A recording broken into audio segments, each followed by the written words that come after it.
د حضرت بیبي فاطمې به ډېر زیات قدر لورانې ډېرې پیګرانې وې رسول الله صلی الله علیه وسلم کور ته چې به حضرت بیبي فاطمه راله رسول الله به په استقبال باندې قربانه سم ورته ودرېدو لاسونه به یې ورکل کړو رسول الله چې به ورغو دا مبارکه به په استقبال باندې ورته ودرېدله او لمسي سوره پیګران وو سجده باندې به پراته وو حسن او حسین به ورته رالو په ملا باندې به ورسپاره سجده به یې د دوی دپاره اوږده کړه قربان سم په منبر به ناست وو حسن او حسین به رالو لمسو ته به یې وکتل له منبره به ورکته شو وره به له دوره پیګران دغه رسول الله صلی الله علیه وسلم چې دا لور دوره پیګرانه وه د موږ ته دا یو درس راکویه چې که بچیان د موږ اولاد یې د هغو د حقوقو خیال ساتو زمنو د حقوقو خیال ساتو دغه به د لورانو د حقوق خیال هم ساتئ پلار مړ شي دوه ټکټري دوی زمني یو ورواخي یو بل ورواخي لورانې خو د خدای نه د پیدا میراث کې حق نه ورکوي تر اوسه پورې موږ په قرآن باندې عمل نه ده کړی خفه نه سئ دا علما کرام ناست دي دا مشرانو ته یم تاسې خپله غاړه خلاصې کړئ سبا به دا وایي چې تاسو ته علماو دا خبره نه ده کړې رسول الله دا نمونه راته پرېښوله درس یې راکویه چې دما عاشقانو دما غلامانو د تاسې په ژوند کې که د تاسې په مال کې د بچیانو حصه یي قسم ده د بچیو هم حصه موجوده ده تاسې په یوه کمیسه باندې غلطه وایي په ټول عمر هم د یوه کمیسه سودا ورسره کړې ده بچی راولم به دې کمیس به درکم بېرته به دې رخصتوم نور په جایداد کې رماج یو شی مه غواړه نور په روپیو کې به زه تا ته یو شی نه درکوم دوه خبرې دي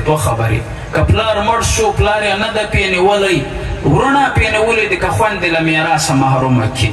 د ورور دوه حصې د خور یوه حصه یي خور ته به حصه د پلار په حق کې خامخا ورکوئ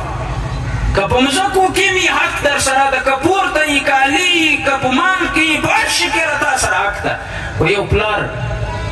راولاړ شي په خپل ژوند باندې خپلې بچۍ ورته کښېنوي او ورته ویایي چې و بچیه د ما بعد خدای زه تا ته څو کیسه درکړي که نه کې در د ما به لږ عمر یي لا به ډېر عمر یي زه تا ته دغه روپۍ درکومه د دې به 1 کروڑ روپۍ د تا په حق کې کېږي ته 10 لکه ورکه حج به دا پې وکړي خدایه دا 10 لکه درکومه د ما بعد یتیم مه غواړه د ما په میراث کې په دغه حق باندې ته راضي یې هغه به د پلار لاس هم کولوي پلار ته به دوا ویم کې ورته یایي به زه راضي یم ډېرې لورانې دی ورته دومره رحم دی یي تاسو ته ښه معلومات ته په اولاد کې تر بچیانو بچۍ ډېرې زیاتې د مور او د پلار عزت کې قسم د محبت د مشترک احترام وي بچیان چې د خپلې مخې چې اکثره مور او پلار پرېږدي عزت نه ورکوي بچۍ تر اخره پورې د مور او د پلار قدر کې یو سړي ته ما دا مسله وکړه د لورانې کښېنولې 10,000 روپۍ یې ورکړې 10,000 روپۍ چې یې ورکړې ما ته بېرته ټلیفون را وکړو املا صاحب ما چې دا خبره ورته وکړه چې ګورئ د ما د ژوند څه لوری نه ده معلوم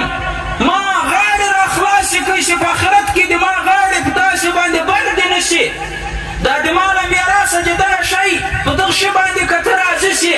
دوی راته وایي چې خدای د تا نه مړ کوي دا 10,000 هم نه کوو بېرته در واخلئ دغه زه اوس ورکم کوي نه کوم ورما دا 10 خو مه جوړه پلکه روپیو کې دا 10 خو ورکم زوری ورک